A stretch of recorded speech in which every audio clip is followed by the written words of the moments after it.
They gave Staff Sergeant Thalia Morra the Silver Star for saving her team.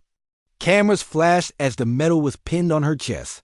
But just days later, she was moved to a small windowless office deep inside the Pentagon.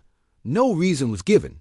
She sat at a metal desk processing supply forms. The lights above her flickered. It felt like a prison. Thalia's arms still showed the burn scars from that night.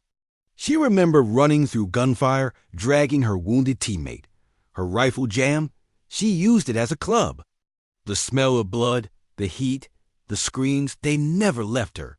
3 months had passed since the ceremony. Her squad was sent back to the field. She was stuck filing papers. Her Silver Star stayed in a metal box under her paperwork. She hadn't looked at it since the day she received it.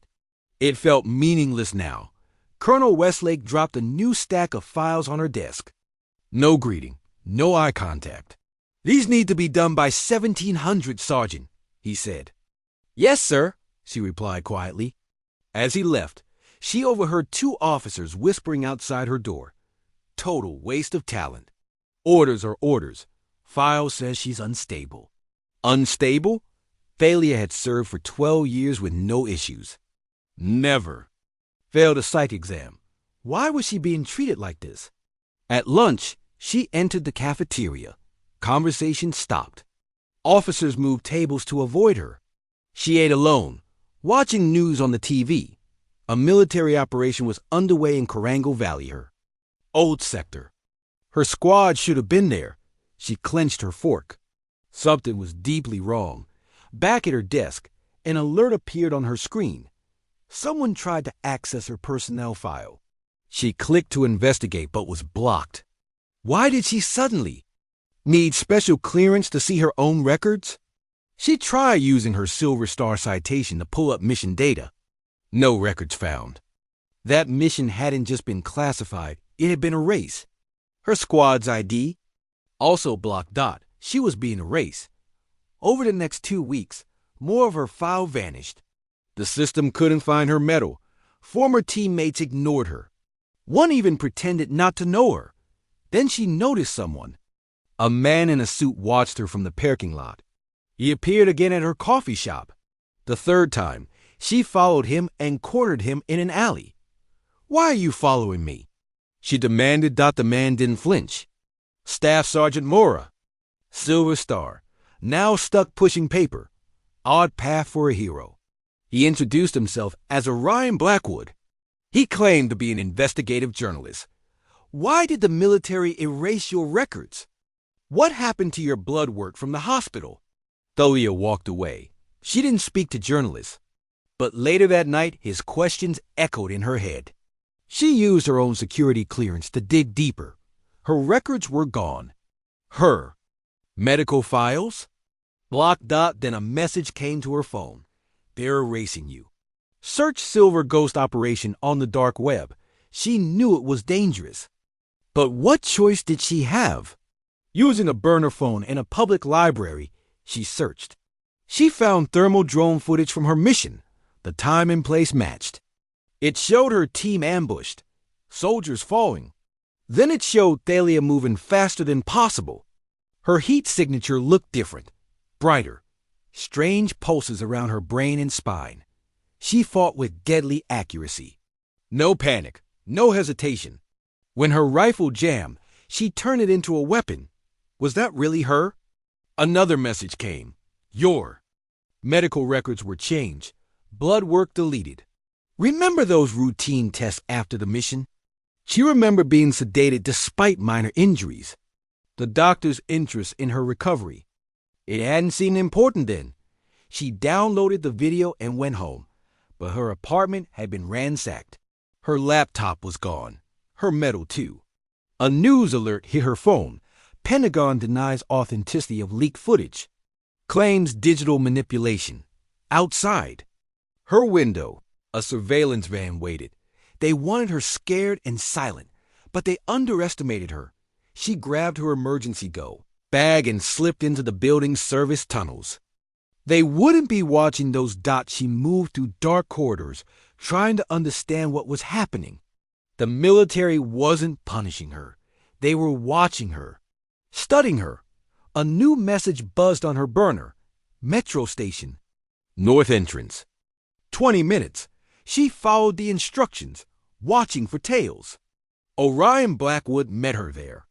On the train, he handed her a signal jammer.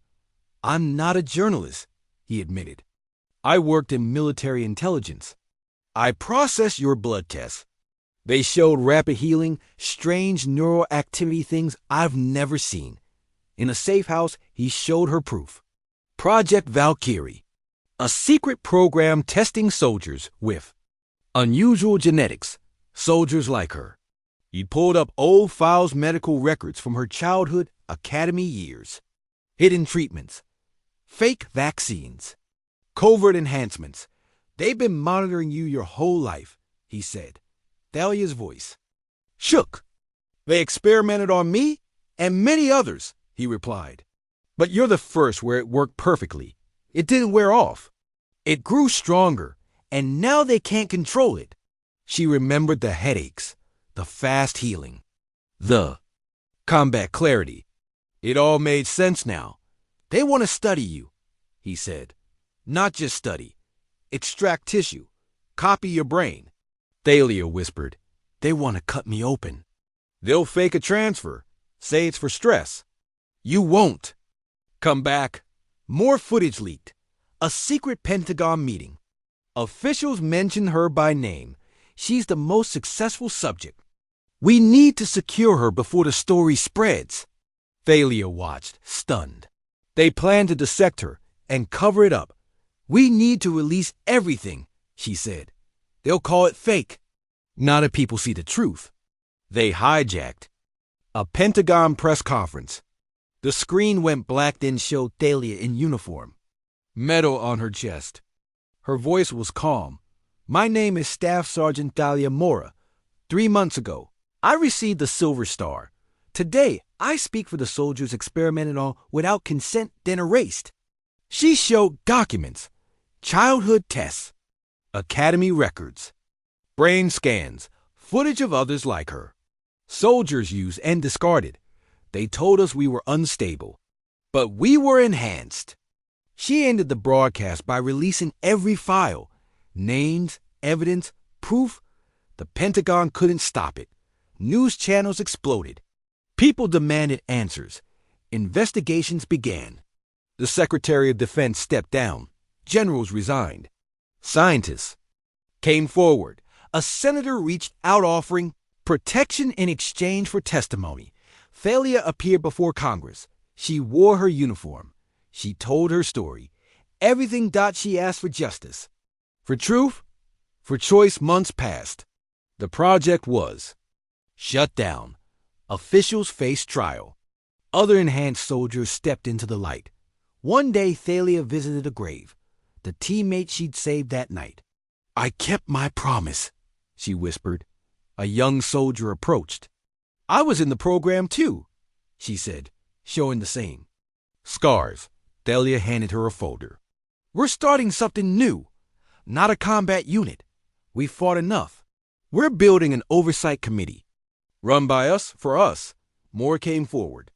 They weren't soldiers anymore. Not weapons. Not secrets. They were people. And they were ready to be seen. 2 months later, Thalia stood before Congress. A group of enhanced stood behind her. "My name is Staff Sergeant Thalia Morra," she said, "and this is our story."